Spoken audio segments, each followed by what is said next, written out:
In the heart of a raging storm, far from the comforting shores of Galilee, a profound silence unfolded.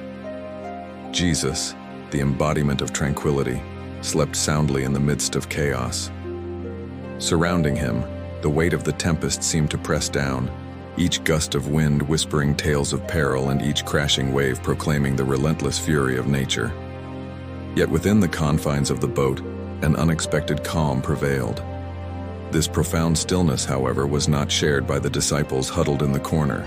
They were gripped by a deep and primal fear, their hearts pounding against their ribs like trapped birds. Their eyes, wide with terror, were fixed on the tumultuous sea that threatened to swallow them whole. The situation was dire. The elements were conspiring to test their faith and the very core of their being. The wind, which moments ago had been a gentle companion, had transformed into a roaring beast, whipping the surface of the lake into a frenzy. The once playful waves now reared their heads like angry serpents, crashing upon the boat and shaking it violently as if eager to hurl its occupants into the churning waters below. In the face of such overwhelming power, the disciples felt utterly insignificant. Their sturdy vessel, their solace amidst the vast expanse of the lake, now seemed like a fragile leaf tossed about in a turbulent storm. Fear tightened its icy grip around their throats, stifling their cries for help. They were adrift in a sea of terror, desperately clinging to hope that their teacher would come to their rescue. And then it happened. A soft whisper, almost imperceptible above the din of the storm, cut through the thick blanket of fear that had fallen over the disciples. It was the voice of their teacher, a voice that carried with it the calm of the stillest waters, the assurance of the brightest star. "Get up, take courage, it's I. Don't be afraid." These words, spoken with such quiet authority, were like a beacon of light piercing the darkness of their despair. Each syllable resonated within their souls, gradually chipping away at the icy grip of fear that had held them captive. The disciples stirred from their huddled positions, their eyes flickering with a newfound resolve. The turmoil in their hearts began to subside, replaced by a glimmer of hope. Slowly they started to rise, their movements stiff and uncertain at first, but gaining momentum with every passing moment. Hope rekindled, they turned their faces towards their teacher, seeking guidance and strength in his reassuring presence. But this moment of fragile calm was not to last. The storm, as if awakened by the challenge to its fury, redoubled its wrath. Waves crashed against the boat with renewed vigor, their crests frothing with relentless energy. The wind screamed, its voice a symphony of chaos determined to test the limits of their endurance. Yet the disciples stood firm, their resolve strengthened by their teacher's unwavering presence. They clung to the hope that had blossomed within them, refusing to be consumed by the shadows of fear. In the face of such unyielding adversity, their teacher made a gesture that defied both logic and fear. With a mere wave of his hand, he commanded the elements to halt. And just as suddenly as the storm had intensified, it ceased. An eerie silence descended upon the lake, broken only by the gentle lapping of the waves against the boat. The wind, which moments ago had roared with untamed ferocity, now lay still, as if humbled by the quiet power it had just displayed. The transformation was nothing short of miraculous. The disciples stared in awe at the placid surface of the lake, unable to comprehend the sudden shift from raging tempest to tranquil calm. Their teacher, his face serene, turned to them, his eyes reflecting the wisdom of ages. "Why are you so fearful?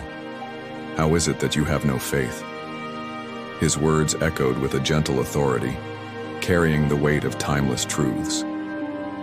The disciples, humbled and ashamed, lowered their gaze. They realized that their fear had not been a response to the storm itself, but to their lack of faith in their teacher's abilities.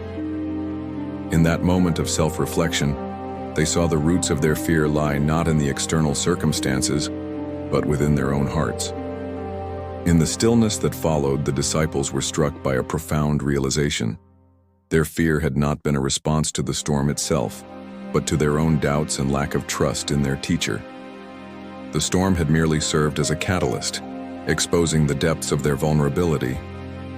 It was a sobering realization, one that cut deep into their souls, urging them to confront the true source of their fear. Amidst this introspective quiet, Their teacher, with an air of quiet authority, rose from his seat. His movements were fluid, his posture radiating an otherworldly calm that seemed at odds with the recent tempest. He extended his hand, palm outward, in a gesture that held both command and invitation. "Man, take courage, it's I, don't be afraid." His voice, a soothing balm to their troubled hearts, seemed to carry the echoes of divine reassurance. The waves around them, as if sensing the shift in energy, began to settle, their restless motion gradually subsiding into a tranquil rhythm. The wind, too, softened its tone, whispering tales of peace instead of howling narratives of chaos. With a final gentle wave of his hand, their teacher dismissed the lingering remnants of the storm. The disciples watched in awe as the clouds that had gathered overhead seemed to part, revealing a sky washed clean by the departing storm. A ray of sunlight broke through the parted clouds, bathing the scene in a golden glow that symbolized the return of serenity. And as the first rays of dawn touched the horizon, painting the sky in hues of rose and gold, their teacher, with a voice that carried the quiet strength of the dawning day, addressed his disciples. "Truly you are the children of the light, since you choose what is born of light rather than what is born of the earth." His words were like seeds sown in fertile ground, taking root in the hearts of the disciples. They understood now that their true nature was not defined by fear, but by the light of faith. They were not creatures of the darkness, but children of the light, destined to walk in the illuminating radiance of their teacher's love. As the full realization of their identity dawned upon them, a profound shift occurred within the disciples. They were no longer the fearful fishermen, tossed about by the winds of uncertainty. They were the children of the light, inheritors of a legacy that transcended the boundaries of the natural world.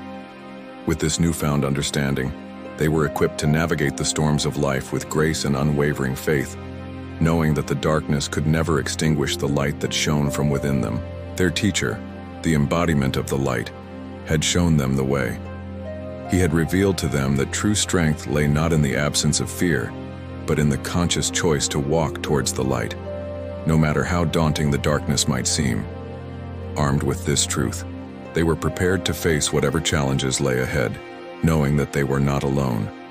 Their teacher was with them, guiding them, supporting them, and empowering them to become the light that illuminated the world. The miracle of the storm-tossed boat was not merely a display of supernatural power. It was a profound lesson in identity, faith, and the unwavering love of their teacher. It was a testament to the fact that true strength lay not in the absence of fear, but in the courageous pursuit of the light. And as the disciples set sail once more, they did so with a newfound sense of purpose, knowing that they were not merely fishermen, but children of the light called to be beacons of hope in a world often shrouded in darkness.